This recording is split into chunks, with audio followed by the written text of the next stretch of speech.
Zenless Zone Zero and Genshin Impact come from the same developer, yet they couldn't feel more different once you're actually playing them. I'm Zephirmous, and in this video I will cover 5 key differences from core design philosophy to systems the games never properly explain, differences that can make or break the experience over time.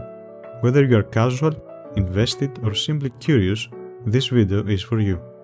The first major difference is combat-centric versus world-centric design. When you actually play these games, the difference in the design philosophy becomes very clear. Zenless Zone Zero puts combat at the center of the experience. Players often find themselves fighting in closed, controlled environments with very little distraction from the fight itself. Dodging at the right time, managing stun windows correctly, and learning enemy patterns all directly reward player execution. Genshin Impact, on the other hand, is primarily focused on the open world experience. Players spend a large portion of their time exploring, solving puzzles, and engaging enemies through elemental reactions. Combat plays an important role, but it isn't the sole focus of the experience. The second major difference comes down to execution-based versus systemic difficulty, as both games approach challenge in very different ways. Zenless Zone Zero relies heavily on execution-based difficulty. Success depends on how well you dodge, time your actions, manage stun windows, and react to enemy patterns in real time.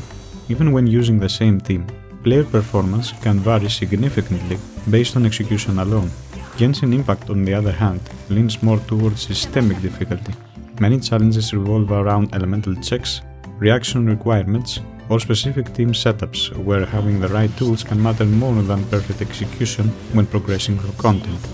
Another major difference becomes apparent once long-term progression comes into play: roster dependency. Zenless Zone Zero generally allows players to specialize in a limited number of characters and still remain effective across most content. Many encounters can be approached with the same core team, provided the player understands the mechanics and executes well. In Genshin Impact, progression over time tends to place more emphasis on having access to a wider roster.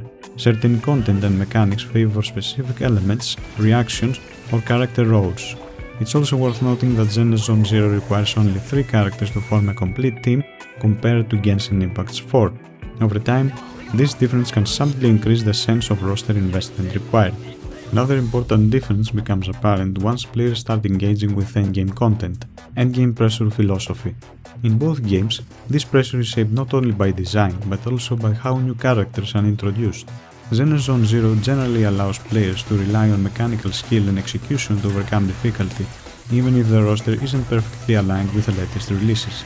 Newer characters often provide efficiency or convenience rather than absolute necessity, which allows older characters to remain viable long after their initial release.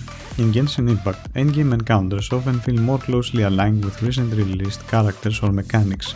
While it isn't mandatory to use the latest units, doing so frequently feels like the most optimal and comfortable way to approach certain challenges.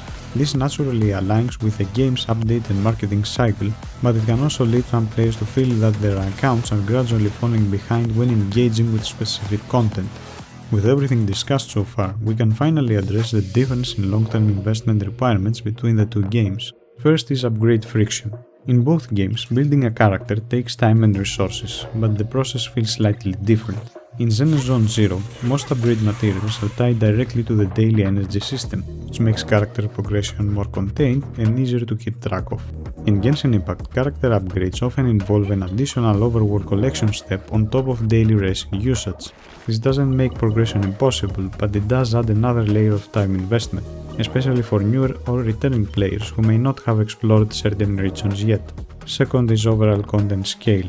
Genshin Impact has been live for over 5 years, and with that comes a massive amount of permanent exploration and world content. For players who choose to engage with it, this can represent a significant long-term time commitment. Zenless Zone Zero, by comparison, currently operates within a more contained structure. Progression is more concentrated around repeatable combat activities rather than large-scale world expansion, which can make the long-term investment feel more focused. That said, it's also important to recognize that neither game allows players to be completely future-proof. Both titles continue to introduce new mechanics and enemy behaviors that often favor the latest characters or specific team setups. While older investments can absolutely remain viable, staying fully comfortable over time may still require players to adapt as each game evolves. Ultimately, while both games come from the same company, they take very different approaches to delivering their experience without one necessarily being better than the other. With the differences we discussed in mind, which one feels better suited to you and why? Do you prefer an urban or a fantasy setting? Can you settle into a more contained structure, or do you prefer a large-scale exploration? Feel free to share your thoughts in the comments below. I hope you have a pleasant day. Until next time, Zephirmous signing off.